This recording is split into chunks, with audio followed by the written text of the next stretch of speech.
రైతు బంధు, రైతు భరోసా అసలు వస్తుందా రాదా? ఎన్ని రోజులుగాను రైతులు ఆశగా ఎదురు చూస్తూ ఉన్నారు ప్రభుత్వం వైపు. మరి పెట్టుబడి సీజన్ దగ్గరకు వచ్చింది.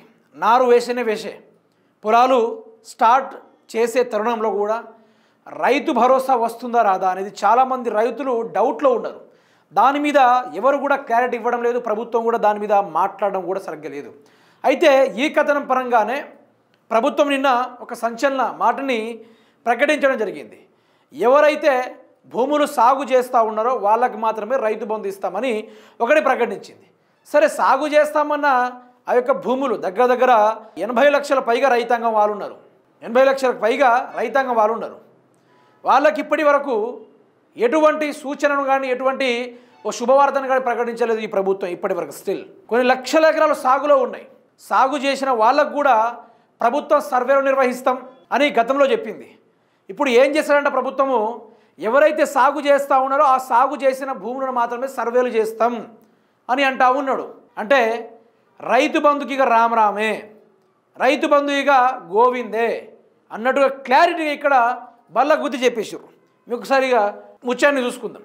సాగు చేస్తేనే సాయం, భరోసాకు కాంగ్రెస్ ప్రభుత్వం కోత, ఈ యాసంగి నుంచే అమలుకు సన్నాహాలు, శాటిలైట్ సర్వేతో సాగు విస్తరణం లెక్కింపు, వ్యవసాయ యూనివర్సిటీలో ప్రయోగాలు, తరువాత రాష్ట్రమంతా అమలుకు నిర్ణయం, రైతు భరోసా ఇచ్చే నాటికి శాటిలైట్ టెక్నాలజీ సిద్ధం చేయాలని మంత్రి తుమ్మల ఆదేశం.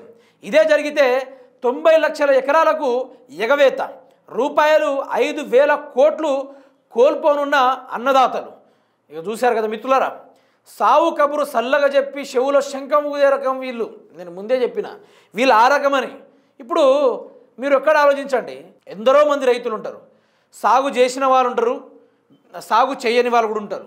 కేసీఆర్ గారు సాగు చేయని భూములకు కూడా డబ్బులు వేస్తే రైతులు ఎక్కడో ఎవరో కింద పనిచేయాల్సిన అవసరమే మాకే వచ్చింది, మా సొంత భూమే ఉంది, ఆ సొంత భూమికి కేసీఆర్ రైతు బంధు వేస్తూ ఉన్నాడు, బీడు భూమిని కూడా చదును చేద్దామనుకుంటూ చదును చేసిండు, పంటను పండించిండు, ఐకేపీ సెంటర్లకు తరలిచ్చిండు, అక్కడ బ్రహ్మాండమైన మద్దతు ధర వచ్చింది, మళ్ళీ జోరుతోటి హుషారుతోటి వ్యవసాయాన్ని సాగించాడు.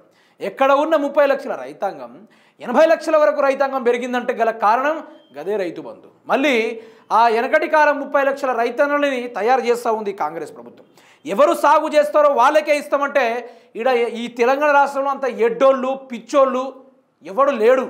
అందరూ చైతన్యవంతులే, అందరికీ తెలివి వచ్చింది, అందరికీ సోషల్ మీడియా వచ్చినందుకు ఏది జరుగుతుంది ఏంది ఇది నాకు అర్థం కావట్లేదు. మరి ప్రతిపక్షంలో ఉన్నప్పుడు ఈ యొక్క ముచ్చట ఎందుకు చెప్పలేదు? ఒక మాట రైతుల పరంగా అడుగుతున్నా. తుమ్మల నాగేశ్వరరావు ఇన్ని రోజులు ఏ తుమ్మల పడుకున్నావో అర్థం కాలేదు, కానీ ఈరోజు వచ్చి సాగు చేసిన వాళ్ళకి శాటిలైట్ ధర అట ఈయన సర్వేలు చేస్తాడట. సిగ్గు శరం కొంతమంది ఉండాలి తుమ్మల నాగేశ్వరరావుకి.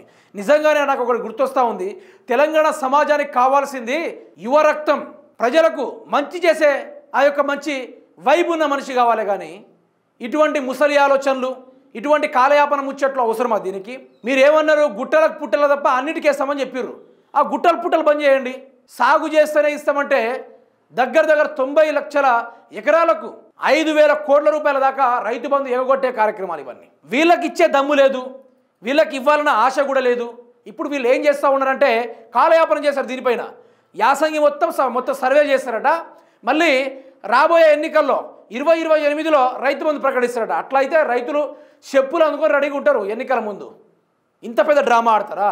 ఇదే మాటలు గినక రైతుల దాకా పోతే మాత్రం మామూలుగా ఉండదు కథ. ఇక్కడ చూడండి, శాటిలైట్ చిత్రాల ద్వారా సాగు విస్తరణ అంచనా వేసే సాంకేతికతను అందుబాటులోకి తెచ్చే ప్రక్రియ వేగవంతం చేయండి.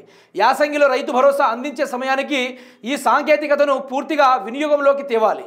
తద్వారా సాగు విస్తరణం ప్రకారం రైతు భరోసా నిధులు జమ చేయడం సులభం అవుతుంది. అంటే వీళ్ళకు నిధులు కూడా సేకరణం చాతన కావడం లేదు వీళ్ళకి. ఇప్పుడు ఒకటి ఆలోచించాలి, ఏనాడు కూడా కేసీఆర్ తెలంగాణ రాష్ట్రం ఏర్పడిన 5 సంవత్సరాల తర్వాత రైతు బంధు అనే కొత్త స్కీమ్ని తీసుకురావడం జరిగింది. తీసుకొచ్చిన ఆ అద్భుతాన్ని ఆ యొక్క వైబ్ని ఎక్కడ కూడా నేను శాటిలైట్ పెడతా, నేను చిచ్చులు పెడతా, హెలికాప్టర్ పెట్టి సర్వేలు చేస్తా, స్కూటర్లు వేసుకొని సర్వేలు చేస్తా అనుకుని ఏనాడు చెప్పలే.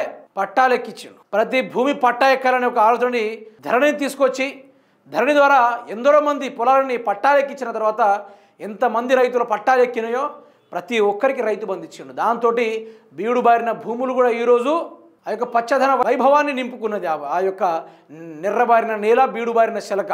ఇది నాయకుని లక్షణం. అది ఇప్పుడేమో రైతు బంధు సర్వేలు చేసిన తర్వాతనే యాసంగికి ఇస్తామంటే ఇలాంటి మాటలు గత 2 సంవత్సరాల నుంచి వింటున్నారు రైతులు. అనవసరంగా కేసీఆర్ని ఓడగొట్టుకున్నాం, మేము బుద్ధి తక్కువై కాంగ్రెస్ పార్టీకి ఓటేసినాం, ఈరోజు పెట్టుబడికి రైతు బంధు అందట్లేదు, అప్పో సప్పో చేసుకుని సావుకారు కాలు మొక్కి ఈరోజు డబ్బులు తీసుకొస్తున్నా కూడా టైంకి యూరియా దొరకడం లేదు, పంట పండించి మళ్ళీ అప్పో సప్పో చేసి లైన్లో నిలబడి యూరియాలు తెచ్చినా ఈరోజు పంట కొనుగోలు సరిగా జరగడం లేదు.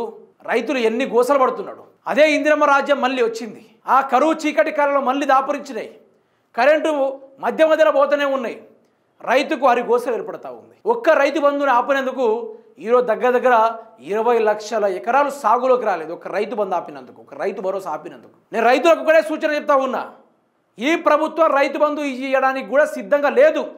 ఈ సంవత్సరం కూడా ఎగవేతే మళ్ళీ సర్వేలు నిర్వహిస్తూ ఉన్నాం, మాకు సర్వేలు కరెక్ట్ పలకలేదు, సరిగ్గా చూపెట్టలేదు అనుకొని కొత్త డ్రామాతోటి తెరలేపుతారు వీళ్ళు.